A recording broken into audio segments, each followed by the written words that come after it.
Hello student, আমি রমেন। আজকে GK ক্লাসে তোমাদের স্বাগত জানাই। আজকে জিকে ক্লাসে ডাব্লিউবিপির প্রিভিয়াস ইয়ারে তোমাদের কিছু কোশ্চেন নিয়ে আলোচনা করব, যেটা আগামী দিনে তোমাদের বিভিন্ন পরীক্ষায় কিন্তু আসতে পারে।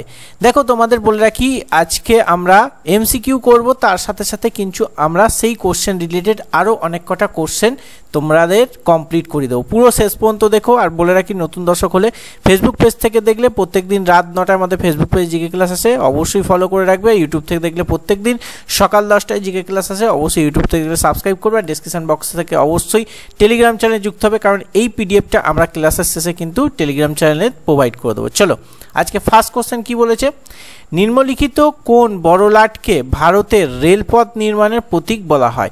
এই কোশ্চেনটা এসেছিল কেপিপিলি 2023-এ। এক্ষেত্রে চারটি অপশান আছে, চারটি অপশানের মধ্যে সঠিক উত্তর অপশান সি। লর্ড ডালহৌসিকে কিন্তু ভারতের রেলপথের জনক বলা হয়। সেক্ষেত্রে জেনে রাখতে হবে, ডালহৌসি এর সাথে সাথেও সত্যবিলোপ নীতি কিন্তু প্রবর্তন করেন। তার সাথে আমরা জেনে রাখবো, লর্ড কার্জনের সময় কিন্তু বঙ্গভঙ্গ হয়েছিল, যেটা হয়েছিল কিন্তু বঙ্গভঙ্গটা হয়েছিল 1905 থেকে। বঙ্গভঙ্গ 1905-এ শুরু হয়, যেটা কিন্তু বঙ্গভঙ্গ রোধ হয় 1911 সালে। ঠিক আছে। তার সাথে 16 এপ্রিল 1853 সালে মুম্বাই থেকে থানে পর্যন্ত প্রথম 34 কিলোমিটার রেলপথ নির্মাণ হয়। ঠিক আছে, এই লর্ড ডালহৌসির সময়। তার সাথে মনে রাখতে হবে, লর্ড কর্নওয়ালিসের সময় সিভিল সার্ভিসের জনক বলা হয়। লর্ড কর্নওয়ালিস সিভিল সার্ভিস কিন্তু চালু করেন। ঠিক আছে। তার সাথে মনে রাখতে হবে, লর্ড কর্নওয়ালিস কিন্তু পুলিশ ব্যবস্থারও চালু করেন। পুলিশ ব্যবস্থা চালু করেন লর্ড কর্নওয়ালিস। তার সাথে মনে রাখতে হবে, লর্ড কর্নওয়ালিস 10 সালা বন্দোবস্ত প্রবর্তন করেন, চিরস্থায়ী বন্দোবস্ত প্রবর্তন করেন এবং সূর্যাস্ত আইন প্রবর্তন করেন। তো একটা কোশ্চেন থেকে আমরা সেই কোশ্চেন রিলেটেড এতগুলো কোশ্চেন আমরা পেয়ে গেলাম। খাতা পেন নিয়ে নোট করে রাখবে, বা ডেসক্রিপশন বক্সে টেলিগ্রাম চ্যানেলে যুক্ত হয়ে যাবে। আমি এই পিডিএফটা টেলিগ্রাম চ্যানেলে প্রোভাইড করে দেবো, সেখান থেকে তোমরা দেখে দেখে খাতায় নোট করবে। চলো, নেক্সট কোশ্চেন, নিচের কোনটি রবি শস্য নয়? এটা এসেছিল ডাব্লিউবিপি কনস্টেবল এবং ডাব্লিউবিপি লেডি কনস্টেবল 2020 সালে। ওকে, নিচে চারটি অপশান আছে, চারটি অপশানের মধ্যে সঠিক উত্তর কোনটা হবে? এক্ষেত্রে সঠিক উত্তর অপশান এ, তুলা হবে তোমাদের এক্ষেত্রে সঠিক উত্তর। এখানে দেখো কি বলেছে, নিচের কোনটি রবি শস্য নয়? এটা কিন্তু নয়, এই লাস্টের অবধি তোমাকে পড়তে হবে, না হলে কিন্তু পরীক্ষায় তুমি ভুল করে আসার সম্ভাবনা একটা আছে। এখানে বাকি যেগুলো দিয়েছে, ডাল হচ্ছে রবি শস্য, সর্ষে হচ্ছে রবি শস্য, গম হচ্ছে রবি শস্য, কিন্তু তুলা কিন্তু রবি শস্য নয়। এবার আমরা জেনে নিই রবি শস্য কাকে বলে। যে সমস্ত শস্য শীতকালে বপন করা হয় এবং বসন্ত বা গ্রীষ্মকালে কাটা হয়, তাকে আমরা রবি শস্য বলে থাকি। বুঝতে পারলে? এখান থেকে ধারণা হয়ে গেল যে রবি শস্য কাকে বলে। ওকে, চলো নেক্সট হচ্ছে, জলপাইগুড়ির সাথে আন্তর্জাতিক সীমানা আছে কোনটি বা কোন দেশের? ওকে, এক্ষেত্রে চারটি অপশানের মধ্যে সঠিক উত্তর তোমাদের হয়ে যাবে অপশান সি, মানে নেপাল ও ভুটান হবে তোমাদের সঠিক উত্তর। জলপাইগুড়ির সঙ্গে নেপাল এবং ভুটানের কিন্তু সীমারেখা আছে। এবার তার সঙ্গে কিছু কোশ্চেন আমরা দেখে নেব জলপাইগুড়ি সম্পর্কে। জলপাইগুড়ি তার মনোরম প্রাকৃতিক দৃশ্য, বন্যপ্রাণী এবং উদ্ভিদ এবং অবশ্যই চায়ের জন্য বিখ্যাত। তোমরা প্রত্যেকে জানো জলপাইগুড়ি চায়ের জন্য বিখ্যাত, তার সাথেও কিন্তু প্রাকৃতিক দৃশ্য, বন্যপ্রাণী এই সবের জন্য কিন্তু জলপাইগুড়ি বিখ্যাত। তার সাথে মনে রাখতে হবে, জলপাইগুড়িতে চাবড়ামারি বন্যপ্রাণী জলপাইগুড়ি অভয়ারণ্য অবস্থিত। চাবড়ামারি অভয়ারণ্য কিন্তু জলপাইগুড়িতে অবস্থিত, এটা মনে রাখতে হবে। ঠিক আছে, তাহলে যদি কোশ্চেন আসে যে চাবড়ামারি অভয়ারণ্য কোথায় অবস্থিত, তাহলে হচ্ছে জলপাইগুড়ি, বা জলপাইগুড়ির একটি অভয়ারণ্য হচ্ছে চাবড়ামারি। ওকে, এখানে দুটো জিনিস আমরা পেলাম কি এক্সট্রা পয়েন্ট, সেটা হচ্ছে জলপাইগুড়ি চায়ের জন্য বিখ্যাত, তার সাথে সাথেও প্রাকৃতিক দৃশ্য এবং বন্যপ্রাণী এবং উদ্ভিদের জন্য বিখ্যাত। আর চাবড়ামারি বন্যপ্রাণী অভয়ারণ্য কিন্তু জলপাইগুড়িতে আছে। চলো নেক্সট হচ্ছে, মাউন্ট আবু হিল কোথায় অবস্থিত? নিচে চারটি অপশানের মধ্যে সঠিক উত্তর অপশান ডি, রাজস্থান হবে তোমাদের এক্ষেত্রে সঠিক উত্তর। এটা লেডি কনস্টেবল 2013 সালের কিন্তু কোশ্চেন। আজকের ক্লাসে কিন্তু আমরা বিগত বছরের কোশ্চেন করাচ্ছি। ওয়েস্ট বেঙ্গল পুলিশের যে কটা পরীক্ষা হয়েছে সেখানে তোমাদের যে সমস্ত কোশ্চেনগুলো এসেছে সেই নিয়ে আলোচনা করছি। আর এই PYQ মানে প্রিভিয়াস ইয়ার কোশ্চেনগুলো তোমাদের কি দরকার, তাহলে বলো এখন থেকে আমরা প্রিভিয়াস ইয়ার কোশ্চেন করাবো WBP, ঠিক আছে? না হলে কিন্তু আগের মতো আমরা কোশ্চেন করাবো, তোমাদের যেটা দরকার সেটা বলবে অবশ্যই, ঠিক আছে? এক্ষেত্রে সঠিক উত্তর অপশান ডি, রাজস্থান। একটু পয়েন্ট আমরা জেনে নিই। মাউন্ট আবু জৈনদের ধর্মীয় গুরুত্বের আসন হিসাবে জনপ্রিয়। মাউন্ট আবু জৈনদের কিন্তু ধর্মীয় গুরুত্বের হিসাবে খুবই একটা গুরুত্বপূর্ণ স্থান। নেক্সট, রাজ্যসভার সদস্যগণকে কারা নির্বাচন করেন? এটা কিন্তু এক্সাইজ কনস্টেবল পিডি 2013 সালে এসেছিল। যেটা তোমাদের 4টি অপশান আছে, 4টি অপশানের সঠিক উত্তর অপশানে বিধানসভার সদস্যগণ হবে তোমাদের এক্ষেত্রে সঠিক উত্তর।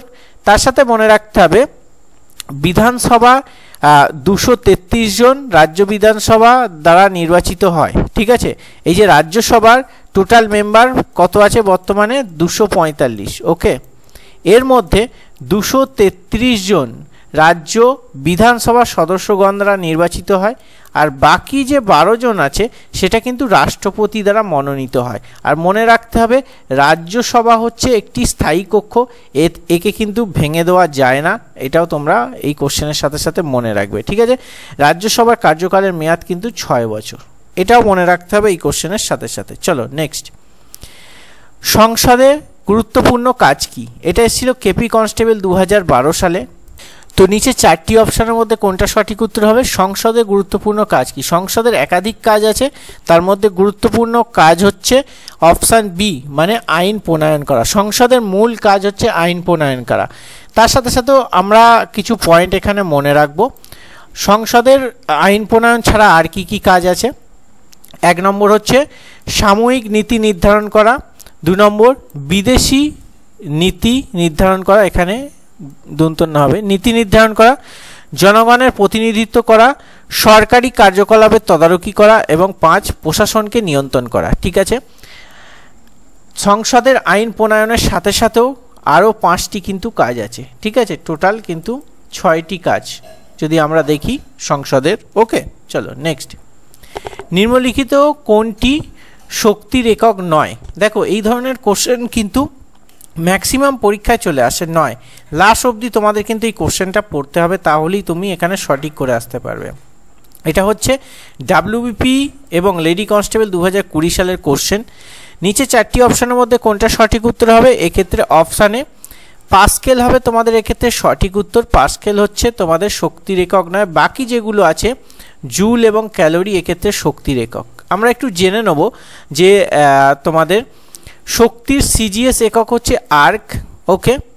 শক্তির এসআই একক হচ্ছে জুল, ঠিক আছে? এটাও তোমাদের কিন্তু মনে রাখতে হবে। আর পাস্কেল কিন্তু শক্তির একক না, পাস্কেল কিসের একক সেটা তোমরা কমেন্ট বক্সে কমেন্ট করে জানাবে। নেক্সট, কোষের শক্তিঘর কাকে বলে?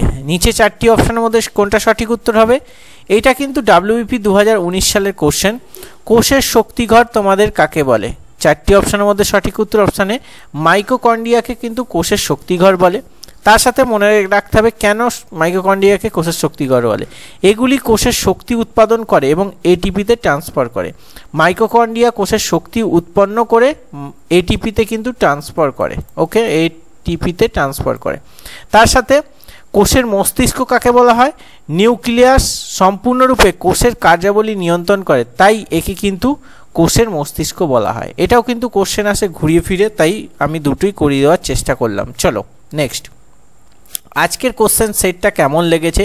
প্রিভিয়াস ইয়ারের সাথে সাথে কিছু ইম্পর্টেন্ট পয়েন্ট নিয়ে তোমাদের সাথে আলোচনা করছি, অবশ্যই কমেন্ট করে তোমার মূল্যবান ফিডব্যাক দেবে। আজকে একটু ইউনিক ধরনের তোমাদের কোশ্চেন সেট করেছি, কেমন লাগলো অবশ্যই কিন্তু ফিডব্যাক চাই। যে কজন দেখবে, যে কটা ভিউস হবে, যেন প্রত্যেকের আমি ফিডব্যাক কমেন্ট বক্সে দেখি। চলো নেক্সট, কোন এশিয়াবাসী প্রথম নোবেল পুরস্কার পান? এটা WBP লেডি কনস্টেবল পিলি 2018 সালের কোশ্চেন। 4টি অপশানের মধ্যে সঠিক উত্তর অপশান বি রবীন্দ্রনাথ ঠাকুর, যিনি প্রথম এশিয়াবাসী নোবেল পুরস্কার পান, ওকে?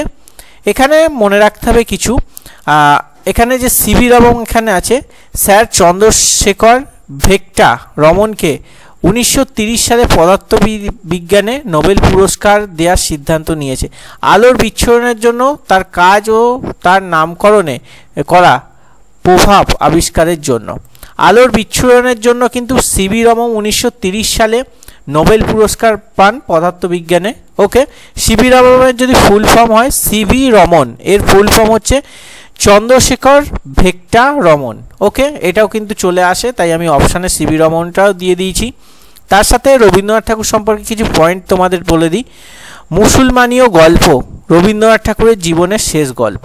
মৃত্যুর 6 সপ্তাহ আগে মানে 24 এবং 25 জুন 1941 বাংলা আষাঢ় 1362-তে রচিত এই গল্পের প্রধান চরিত্র হবিব খাঁ, আর গল্পের ভরকেন্দ্র রয়েছে বর্ণ হিন্দুদের জাতপাতের সমালোচনার সঙ্গে মুসলমানদের উদারতার কথা। ঠিক আছে, রবীন্দ্রনাথ ঠাকুরের যদি শেষ গল্প বলা হয় তাহলে মুসলমানীয় গল্প।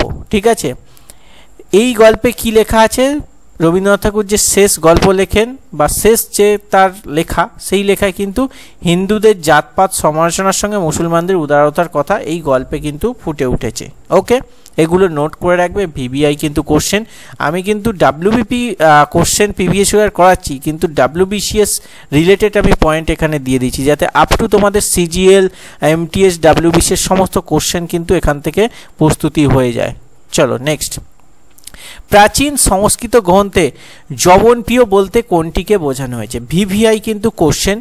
এক্ষেত্রে 4টি অপশানের মধ্যে সঠিক উত্তর হবে অপশান বি, গোলমরিচকে কিন্তু যবনপ্রিয় বলা হয়েছে। এবার এই কোশ্চেনটা ছিল কেপিএসআই এবং সার্জেন্ট পিলি 2021-এ। এই কোশ্চেনটা যবনপ্রিয় বলা হয়েছে গোলমরিচকে, এটা জানলেই তোমাদের কমপ্লিট ইনফরমেশান হচ্ছে না। কমপ্লিট ইনফরমেশান হচ্ছে কেন যবনপ্রিয় বলা হয়। এবার একটু দেখে নিই। প্রাচীনকালে গ্রিকরা ভারত থেকে গোলমরিচ আমদানি করত। যবনরা ইন্দ্রগ্রীক নামে পরিচিত ছিল, মানে যবনরা ইন্দ্রগ্রীক নামে পরিচিত ছিল। তারা গোলমরিচ খুব পছন্দ করত, তাই গোলমরিচটিকে যবনা নাম দেওয়া হয়েছিল। গোলমরিচের যে নামটা দেওয়া হয়েছিল সেটা ছিল যবনা। এটা মনে রাখবে যে গোলমরিচ আগের নাম কি দেওয়া হয়েছিল বা গ্রিকরা কি নাম দিয়েছিল, সেটাও হবে যবনা নাম দেওয়া হয়েছিল, যার অর্থ বিদেশ থেকে আসা লোকেরা। ঠিক আছে, এই যবনার কথার অর্থ হচ্ছে বিদেশ থেকে আসা লোকেরা। আর প্রিয় অর্থে যেহেতু তারা মরিচ উপভোগ করে তাই এর নাম হয়েছিল যবনপ্রিয়। মানে ইন্দ্রগ্রীকরা যেহেতু গোলমরিচ খুব পছন্দ করত এবং গোলমরিচের নাম দিয়েছিল যবনা, এবং তাদের যেহেতু প্রিয় ছিল তাই যবনপ্রিয় নাম কিন্তু হয়েছে এই গোলমরিচের। ঠিক আছে, বোঝাতে পারলাম। আজকে তোমাদের 10টি ডাব্লিউবিপির previous year question PYQ question নিয়ে আলোচনা করলাম। কোশ্চেনের সাথে সাথে সেই কোশ্চেন রিলেটেড কিছু পয়েন্ট তোমাদের সাথে শেয়ার করলাম। তো আজকের ক্লাসটা তোমাদের কেমন লাগলো অবশ্যই কমেন্ট করে বলবে। আর তোমরা এই ধরনের কোশ্চেন চাও না আগে যে 25টা কোশ্চেন নিয়ে আলোচনা করতাম সেই কোশ্চেনগুলো চাও, কীরকম ক্লাস চাও অবশ্যই কমেন্ট করে বলবে। তোমাদের কোন ক্লাসটা ভালো লাগছে, যে একটা প্রিভিয়াস ইয়ার কোশ্চেন দিয়ে দিচ্ছি সেই রিলেটেড আরও ইনফরমেশান দিচ্ছি, এই ক্লাসটা মনে হয় তোমাদের বেশি উপকার হবে। তোমাদের কোনটা ভালো লাগছে অবশ্যই কমেন্ট করে বলবে। আর অবশ্যই চ্যানেলে নতুন দর্শক হলে ইউটিউব থেকে দেখলে সাবস্ক্রাইব করবে, আর ফেসবুক থেকে দেখলে ফলো করবে। আর ডেসক্রিপশন বক্সে টেলিগ্রাম চ্যানেলে যুক্ত থাকবে, আমরা এই সমস্ত PDF কিন্তু টেলিগ্রাম চ্যানেলে প্রোভাইড করে দেবো। চলো দেখা হচ্ছে নেক্সট ক্লাসে। সুস্থ থাকবে, ভালো থাকবে, জয় হিন্দ, বন্দে মাতরম।